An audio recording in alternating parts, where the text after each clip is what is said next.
Vous êtes chez Women's Stories, le podcast de Bliss qui explore des histoires de vie inspirantes à écouter pour éclairer la vôtre. Des récits portés par celles qui les ont vécus, où il est question d'amour, d'amitié, de famille, de travail, d'épreuves ou de renaissance. Ces témoignages ouvrent des portes et nous donnent parfois des clés pour avancer. Ils sont là pour créer du lien, permettre peut-être de se reconnaître ou même de se réparer. Il s'agit de rompre le silence, de s'informer et de s'inspirer sans juger. Alors ouvrez grand vos oreilles et votre cœur. Bienvenue chez Women's Stories.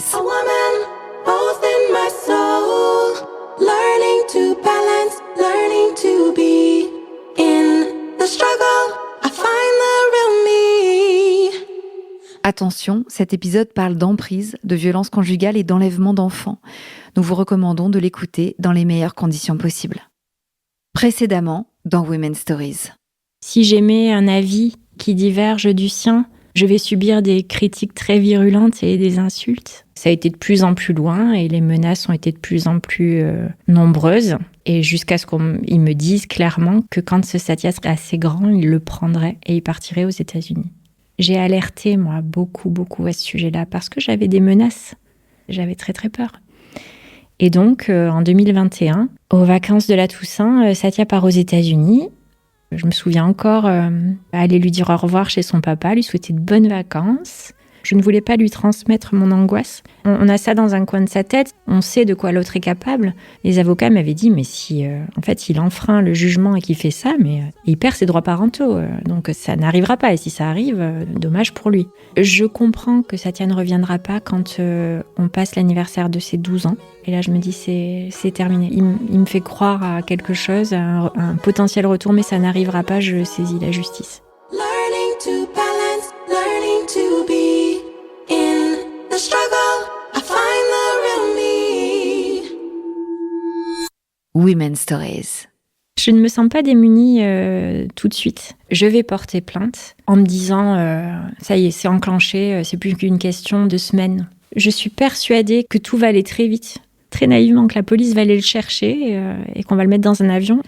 Et au moment où je porte plainte, les gendarmes m'expriment clairement que ça peut être long, que ça peut prendre du temps. Je n'ai de communication qu'avec Karl. Satya n'appelle plus que très rarement. Lorsqu'il appelle, il ne veut plus me parler. Je sens très bien que le lavage de cerveau a commencé, qu'il fonctionne et que la seule chose qui subsiste encore à ce lavage de cerveau, c'est le lien avec sa petite sœur. Donc il appelle pour parler à sa sœur. Et sa sœur, qui n'a pas sa langue dans sa poche, lui demande tout le temps, sans cesse, « Mais tu reviens quand ?» Il élude tout le temps la réponse en lui disant « bientôt ». Plus tard, il répondra totalement autre chose pour éviter de donner une réponse. Donc je pense qu'il sait que le retour n'est pas prévu. Moi, je n'ai plus de communication avec mon fils, mais avec Karl, oui. Je le subis, je continue à le subir tous les jours, parce que les échanges et la communication ne sont pas ni neutres, ni saines, ni normales. Ce sont des insultes et des menaces quotidiennes. Je pense au mot kidnapping et je lui dis à Karl, il rit, ça le fait rire. Il dit « Ah bien sûr, c'est mon fils, je n'ai kidnappé personne, c'est mon fils ». Et je ne sais pas s'il va bien. Je m'inquiète énormément parce que je sais que là, on est parti dans une forme de folie qu'il accompagne son papa qui a vrillé, qui est parti vraiment en cavale, qui ne pense pas à son fils finalement. Il faut savoir que peut-être un mois avant que Satya soit enlevé, fin 2021, je me suis séparée du papa de ma fille. Je suis vraiment toute seule. J'habite dans l'appartement qui est en haut de la maison de ma maman, qui vient de mourir des suites d'une longue maladie. Ça a été très difficile. Je continue à m'occuper des enfants des autres parce que je suis maîtresse en maternelle, que j'adore mon travail. Je pense que je prends et je donne ma dose d'amour aussi. Et c'est très important de continuer à avoir ça. En même temps, c'est d'une violence inouïe de s'occuper des enfants des autres quand on sent qu'on n'a pas été à la hauteur pour le sien. Je me dis, je ne suis pas arrivée à le protéger. Il m'a filé entre les doigts, je savais qu'il y avait un danger, j'ai essayé d'alerter, ça n'a pas marché, on ne m'a pas écouté. Cette culpabilité-là de passer ma journée à m'occuper d'enfants qui n'étaient pas les miens finalement, Ouais, ça me renvoyait violemment à ce contraste-là. Je continuais à recevoir des messages harcelants de Karl toute la nuit, que j'étais obligée de lire. J'avais toujours peur qu'il y ait une information au milieu du pavé de méchanceté. Je me suis dit peut-être qu'il y a un indice qui fait que voilà, si je le lis pas, je passe à côté d'une indication potentiellement importante pour retrouver Satya. Donc j'étais obligée de les lire. Et donc j'avais très peu de sommeil. Et puis quand je me réveillais, c'était comme se réveiller après un match de boxe. Je me réveillais les muscles tendus. Du coup, je me suis épuisée. Je me dis que j'ai enclenché tous les leviers et que maintenant, quoi ? Il se passe quoi ? Rien. Donc je suis toute seule face à cette absence-là et à cette grosse machine judiciaire qui est apte à dénoncer les choses. Donc ça, c'est sûr, on peut porter plainte, on peut obtenir gain de cause, mais après, la mise en pratique, rien n'est fait. C'est-à-dire, j'obtiens justice, j'ai un ordre de retour qui stipule que mon fils doit rentrer, il doit être amené en France. Oui, mais c'est 2 pays différents. Mon jugement est français, donc il ne concerne pas les États-Unis. Ça reste du civil, par opposition au pénal, justement, où là, on peut avoir plus de leviers activés au niveau judiciaire. Moi, ça reste du civil, donc c'est plus des papiers. Je reste un dossier sur une pile et j'ai l'impression que personne ne fait rien. Je me débat un peu toute seule. Je faisais mes journées de classe, je rentrais le soir, donc je m'occupais de ma fille. Ensuite, je préparais mes cours. Et ensuite, il fallait continuer à solliciter, continuer à embêter les gens, continuer à chercher. Je ne sais pas où ils sont exactement en Californie. Et très vite, je ne sais même plus s'ils sont en Californie. Parce que Satya a pour ordre de ne pas dévoiler leur localisation.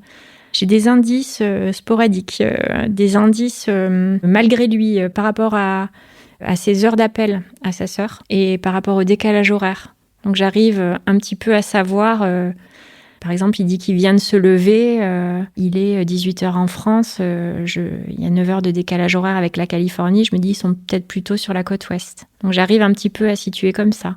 Par rapport à son club de judo aussi, je sais qu'il continue à faire du judo. Et d'ailleurs, début 2022, il remporte un tournoi assez important à Las Vegas. En cherchant sur Internet, je trouve une photo de lui avec une médaille. Et très vite, alors que justement la communication commençait à s'étioler, je pense qu'il est pris d'une fierté qu'il a envie de partager et il m'envoie une photo de lui avec sa médaille. Il est très fier. Grâce à cette photo, j'arrive à localiser le club, à savoir que c'est dans le Nevada, donc accolé à la Californie. Et ça me permet de prendre une avocate sur place qui elle-même m'oriente vers un détective privé. Et ce détective privé arrive à localiser une adresse. Donc ils sont effectivement dans le Nevada, à Carson City. J'ai une adresse. On obtient un mandat aux États-Unis qui me donne le droit et qui donne le droit aux forces de l'ordre de prendre Satya et de m'en remettre la garde immédiate. Je prends mon billet pour partir et à ce moment-là, j'ai un problème de visa. Pour aller aux États-Unis, il faut un visa waiver. Ce visa waiver m'est refusé pour des raisons que j'ignore. Il est accordé à tout le monde et je n'ai pas le droit de rentrer aux États-Unis, je ne sais pas pourquoi. Et le temps presse, on m'attend, la police m'attend, ils sont en train de surveiller le logement. Je suis en urgence absolue à ce moment-là. J'ai essayé de contacter l'ambassade à Paris, l'ambassade des États-Unis. C'est très compliqué d'avoir quelqu'un, pas une machine. Ça me prend plusieurs jours. D'expliquer mon cas, d'avoir un rendez-vous. Enfin, ça me prend une semaine. Une semaine au bout de laquelle je me retrouve à Paris, où on me donne un visa qui va durer 10 ans. Et lorsque je suis enfin arrivée sur place, la police est entrée dans le logement. Ils étaient partis. Ils étaient déjà partis. Je pense que le papa avait détecté la présence de la police. Les téléphones ont été tracés par la police et on s'aperçoit que le chemin qu'ils empruntent, c'est vers le nord. Donc, ils partent vers le nord, vers l'État de Washington. Et ensuite, je pense qu'ils s'aperçoivent que les téléphones sont surveillés. Ils se débarrassent des téléphones dans l'État de Washington. Et à partir de là, plus de traces. Je n'ai plus de raison de rester aux États-Unis. La police ne sait pas où ils sont. Ça me coûte cher aussi. J'ai un travail, je suis absente de mon travail. Donc je rentre sans Satya. Je suis partie avec une valise pour mon fils, une valise vide pour mettre ses affaires. Je suis revenue avec la valise vide et sans mon fils. Je ne sais plus quoi faire, quel levier activer. Et je me dis qu'il y a bien un moyen de les retrouver. Et à ce moment-là, encore très naïvement, je pensais que, comme dans les films, les forces de l'ordre, la police aux États-Unis, c'était infaillible, d'une efficacité redoutable, avec des moyens à la hauteur de tout ce qu'on peut voir dans toutes les fictions. La police là-bas, c'est ni plus ni moins comme chez nous. Ils sont en sous-effectif. C'est très peu différent. Donc, quand je suis rentrée, je me suis dit que j'allais appeler le FBI parce que pour moi, ça représentait la solution encore au-dessus. Je ne savais pas si j'en avais le droit. Je ne savais pas si un citoyen lambda déjà américain pouvait prendre son téléphone et appeler le FBI pour quoi que ce soit. Donc, j'ai cherché sur Google et je me suis rendu compte que mon cas rentrait dans ce qu'il pouvait faire. Donc, j'ai pris mon courage à deux mains et j'ai fait ça.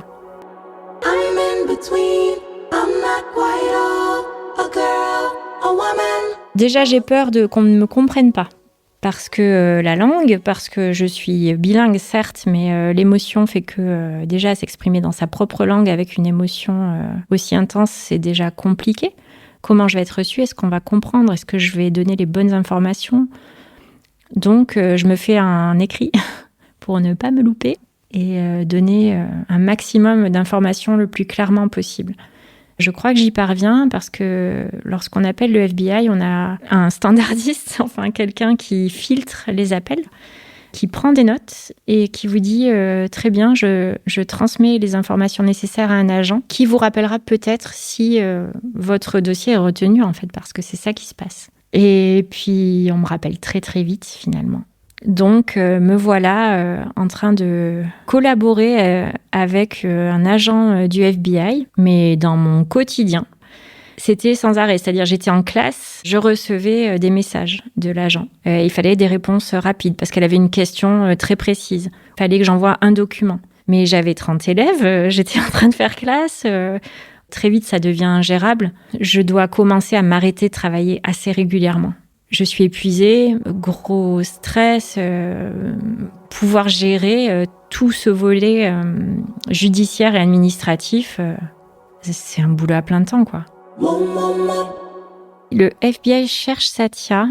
On me dit très clairement, directement, qu'ils sont bloqués par ce manque de levier au niveau judiciaire, parce qu'on n'a pas de jugement américain qui prouve que monsieur serait recherché pour telle ou telle raison. Donc, mon fils est recherché, mais pas son père. Et le FBI n'a pas le droit, lorsque une personne n'a pas commis un crime et qu'ils n'ont pas l'autorisation d'aller fouiller dans les informations privées des gens s'il n'y a pas de motifs légaux, tout simplement. Et là, clairement, on n'en a pas. Le FBI a diffusé un avis de recherche avec sa photo. On me dit via des emails, qui sont signés du nom de Satya, mais je ne sais jamais si c'est son père qui parle ou si c'est Satya. Où on me dit tu nous empêches de vivre. En fait, on est obligé de se cacher à cause de toi parce que tu as mis ma photo sur un avis de recherche. Parce que tu nous cherches, on ne peut plus vivre. On est obligé d'avoir ce mode de vie-là. C'est difficile parce que je sais d'un côté que je fais ce qu'il faut. Je sais que c'est ça qu'il faut faire. Je sais que je peux pas laisser faire. D'un autre côté, je vois que mon fils, si c'est lui qui parle, commence à penser de plus en plus à la manière de son papa. Je suis empêchée de transmettre ma vérité. Je suis empêchée d'extraire Satya de cette toile d'araignée. C'est l'image de l'emprise pour moi. Et ayant été prisonnière moi-même de cette toile d'araignée, je sais à quel point c'est compliqué. Et d'autant plus pour un enfant qui n'a pas toutes les armes encore et qui est en train de se construire, de s'en extraire. C'est très douloureux. En 2022, après la tentative ratée au Nevada, après l'appel au FBI, il se passe une grande période où justement rien ne se passe. Les mois passent et rien ne bouge et je subis chaque jour l'absence de mon fils sans savoir quoi faire. J'en arrive à un point où je me dis mais et maintenant ? C'est le vide intersidéral autour de moi. Je ne sais pas quoi faire. Mon fils est quelque part dans le monde. Je n'ai pas réussi à le protéger, je ne suis pas là pour lui. Et tout d'un coup, je me dis, mais ça y est, je suis vide. J'ai plus rien. Et mon corps me lâche, je ne peux plus rien faire. Je ne peux plus travailler, je n'arrive plus à dormir, je n'arrive plus à manger, je ne peux plus rien faire. C'est terminé. Et je suis prise de douleurs, des douleurs indescriptibles, partout dans le corps. Je pense sérieusement à ce moment-là que j'ai une maladie grave et incurable et que je vais mourir, vraiment. Soit c'est fini pour moi, ou soit je demande de l'aide. Donc je choisis la deuxième solution. J'ai ce sursaut-là de pouvoir demander de l'aide, d'abord à mon médecin, et ensuite en ayant la chance de rencontrer une dame qui vient de s'installer à Biscarrosse juste à ce moment-là, qui s'appelle Mylène et qui est psychologue et qui va m'accompagner et qui m'accompagne toujours vers un cheminement vertueux. Le médecin m'a permis de m'autoriser à prendre des antidépresseurs. Ça m'a permis de revenir à moi, à mon ancien moi, et de retrouver la force, du coup, d'entamer ce chantier de la reconstruction avec ma psychologue. Et puis, il y a Elsa, qui est une force de vie et de joie de vivre incroyable, qui, elle aussi, a ça à gérer. L'énergie qui me reste, le peu de force qui me reste, c'est pour elle. Je ne veux pas lui montrer que je perds pied. C'est déjà compliqué pour elle de gérer l'absence, la disparition de son frère. Juste après la disparition de sa grand-mère, du jour au lendemain, son frère disparaît. Elle a clairement très peur que ça m'arrive. On travaille ensemble. Heureusement, elle verbalise très facilement. Elle voit Mylène aussi de temps en temps. Elle dessine beaucoup avec elle et elle exprime clairement ses angoisses, ses questions, ce qui lui permet d'avancer. Elle est extrêmement forte. Fin 2022, début 2023, je sens que c'est compliqué de continuer à tout mener de front, vraiment. Je me dis que au niveau de l'école, je n'y arrive plus. Je n'ai plus les épaules et je n'ai plus l'énergie de tenir un groupe. C'est trop. Donc je suis quand même assaillie de beaucoup de questions sur qu'est-ce que je vais devenir? Qu'est-ce que je peux faire d'autre dans ma vie? Est-ce que mon problème a une solution concernant Satya? Où est-il? Est-ce qu'il va revenir? Je suis en train de me reconstruire, mais est-ce que ça va être durable? J'ai des moments quand même bien compliqués encore à gérer. Et donc, je rencontre une personne qui va beaucoup m'aider. C'est une médium. Elle s'appelle Bettina. Je n'ai jamais fait appel à une médium, ça ne m'a jamais intéressée outre mesure à ce moment-là. Je le fais vraiment par curiosité parce qu'elle m'a été conseillée par quelqu'un de confiance. Et cette personne me dit, tu devrais peut-être essayer, tu n'as rien à perdre à part la modique somme de ce qu'elle va te demander. Donc je me laisse tenter par cette expérience-là, sans en attendre, mais quoi que ce soit. Elle travaille à distance, donc je lui envoie des photos. Elle va tout comprendre de ce qui est en train de se jouer pour moi. Donc elle ne me connaît pas, elle ne connaît pas mon histoire, elle ne connaît rien.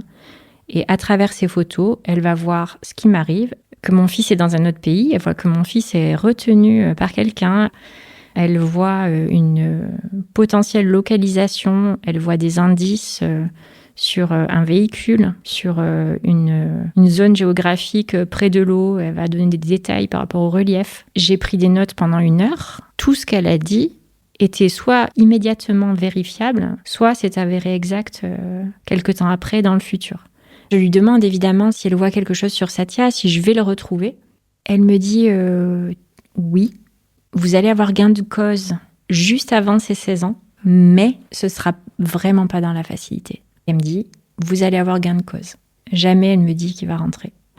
Et suite à ma plainte pour l'enlèvement, j'ai reçu 2 fois des lettres de classement sans suite. Je m'y suis opposée à chaque fois en écrivant plus haut et en expliquant que mon fils n'était toujours pas en France, qu'il était français, qu'il était mineur et que voilà, son pays se devait de faire quelque chose.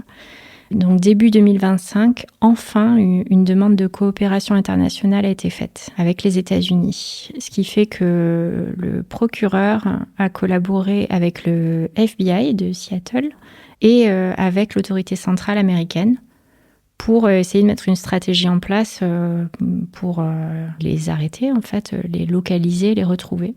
Donc c'est louable, Mais Satya et son père ont été localisés parce que j'ai embauché un détective privé à nouveau, que ça a été fructueux puisqu'il m'a fourni des photos d'eux en voiture sur l'autoroute. Sur la même autoroute en Californie, plusieurs fois, à plusieurs reprises. Du coup, on a pu déterminer qu'ils étaient dans cette zone géographique-là. C'était la zone géographique de Humboldt, Petrolia, là où j'ai été retenue pendant plusieurs années.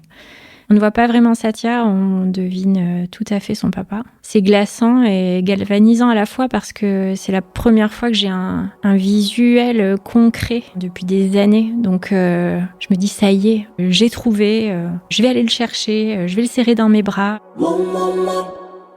Quelques mois avant ses 16 ans, je reçois un appel du FBI me disant qu'ils ont trouvé Satya et son père, qu'ils sont assignés quelques semaines plus tard aux États-Unis pour un procès et qu'il faut que je me rende sur place. L'été dernier, fin juillet 2025, je me suis rendue aux États-Unis pour voir mon fils dans un tribunal. Ça fait 4 ans que je n'ai pas vu mon fils. Ça fait 4 ans qu'il a été enlevé. Et ça fait 4 ans que je me bats toute seule et que, au point de vue des instances françaises, il n'y a quasiment rien eu. Donc, quand on a une assignation à comparaître, du moins en Californie, on n'a pas le droit de quitter une zone, un périmètre très limité. Ils sont quand même sous surveillance, d'après ce que j'ai compris, et ils sont obligés de se présenter pour le procès. Bon, moi, ça me laisse le temps d'arriver. Il faut savoir que Bettina me l'avait dit, donc c'est quand même incroyable. Elle m'avait dit, dans l'été, on va vous appeler, vous allez y aller. C'est exactement ce qui s'est passé, des mois à l'avance. Je me dis, ça y est, c'est fini. Il ne peut plus rien se passer. Je suis allée jusqu'au bout. Je suis contente, je suis soulagée. En même temps, il y a une part de moi qui se dit, attention. Elle entend, Elsa, quand je parle en anglais, quand je parle aux États-Unis, quand je parle à la police. Elle entend, elle est là. Je ne peux pas lui cacher les choses. Donc elle sait, elle est extrêmement contente aussi. Voilà, elle me dit, Satya va revenir. Donc, on prépare sa chambre, elle lui fait des dessins, ça se concrétise vraiment. Je lui achète des vêtements, parce qu'il s'est passé 4 ans. Tous les cadeaux de Noël pas ouverts, on les remet sur le lit. L'espoir revient. En même temps, je sais qu'il y a une aliénation. Je sais que la communication est rompue depuis des années. Je sais qu'il n'a qu'une version, et une version peu rationnelle, j'imagine, de ce qui s'est passé. Et je sais qu'il vit forcément dans un contexte malsain et très particulier. Donc je m'attends aussi quelque part à ce qu'il dise des choses pas très agréables à mon sujet. J'essaie quand même de me préparer à cette confrontation-là. Je sais que Satya est convoqué, que son père est convoqué, donc les deux doivent être là. Quand on se présente au tribunal avec mon avocate, on attend dans le couloir et on voit très vite que Karl est tout seul. Ça ne m'étonne pas vraiment qu'il ne soit pas là, mais je sais que les forces de l'ordre vont aller le chercher en fait. Je me dis c'est un mauvais point pour lui quand même à ce moment-là pour Karl. Je veux le voir, je m'y prépare depuis des années. Je suis heureuse mais en même temps j'ai peur. C'est très bizarre d'avoir peur de voir son fils. La première audience commence, la juge demande pourquoi Satya n'est pas là. Karl répond que tout simplement parce qu'il ne veut pas être là et qu'il va bientôt avoir 16 ans et qu'il a le droit de choisir. La juge coupe court et lui dit « je vous arrête directement ». En fait, c'est un ordre, donc vous n'avez pas à estimer si vous souhaitez ou pas. C'est comme ça, donc il doit être là. Est-ce que vous savez où se trouve Satya ? Il répond que oui. Est-ce que vous avez un moyen de le joindre ? Il répond que oui. Et donc, elle lui dit, je veux que vous lui demandiez de se connecter immédiatement. Il se trouve que dans les salles d'audience aux États-Unis, il y a des écrans qui permettent aux gens de comparaître en Zoom. Du coup, je vois Karl en train d'envoyer un message à Satya pour lui dire de se connecter. Dans quelques minutes, je vais le voir apparaître sur l'écran. Et c'est ce qui se produit. I'm in between, I'm not quite all, a girl, a woman. Et je vois un jeune homme de quasiment 16 ans, avec du poil au menton, avec une voix qui a mué. Je le reconnais quand même bien. Je l'imaginais un petit peu comme ça. Mais là, je le vois sur grand écran tout d'un coup, après toutes ces années d'absence c'est très émouvant. Je me vois sourire en fait. Je regarde et je suis émerveillée de le découvrir. Je découvre son visage, sa voix. C'est incroyable. Je pense à ma fille aussi. Et l'émerveillement se mêle très vite à une grande tristesse en fait parce que je dois l'entendre dire des horreurs sur moi. Je m'attendais à ça. Je m'attendais à entendre un enfant complètement aliéné par son papa. Par contre, je ne m'étais pas préparée à voir un enfant complètement désincarné, avec aucune émotion sur le visage. Ça, c'était violent. Parce que mon petit garçon était quelqu'un de gentil, très sensible, qui vivait par ses émotions, justement. Et j'avais une coquille vide devant moi qui déblatérait des choses très dures à mon sujet. Des mensonges, des allégations de violence. C'était terrible. Il disait qu'il avait peur de moi. J'avais ça face à moi, un écran géant avec mon fils qui disait que j'étais violente, qu'il avait peur de moi, qu'il ne voulait pas rentrer en France. En fait, à ce moment-là, plus que de la tristesse, j'ai eu peur. J'avais très très peur pour lui. Je ne pensais pas qu'on pouvait être atteint à ce point par la manipulation et qu'il soit désincarné de tout ce qu'il était avant. J'ai entendu de la bouche de mon fils que je n'avais jamais rien fait pour entrer en communication avec lui et que je n'avais jamais rien fait pour essayer de le trouver. Il y a eu 5 audiences. À chaque fois, Karl, qui est extrêmement manipulateur, mais c'était vraiment la démonstration ultime, c'était face à la juge quand même. Je veux dire, même moi je l'écoutais, si je ne savais pas qu'il parlait de moi, je l'aurais cru. Il décrivait, en me décrivant moi, quelqu'un de dangereux, de violent.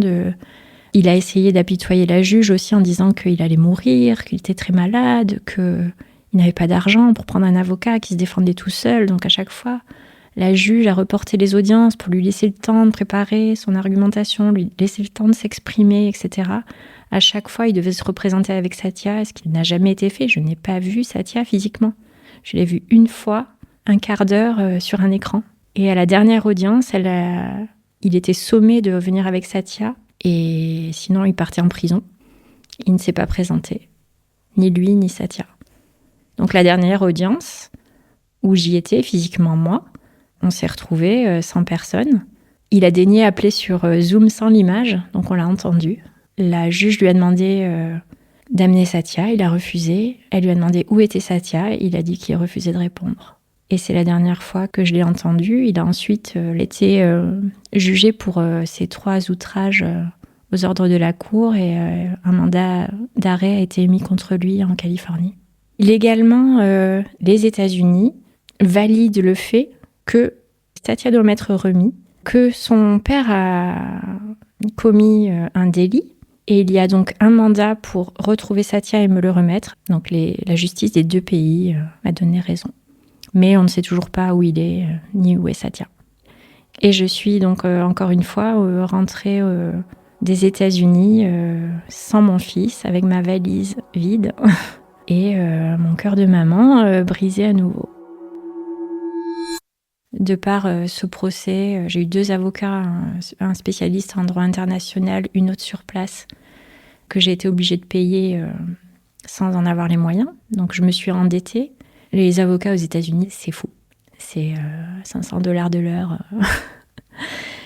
Donc des sommes astronomiques.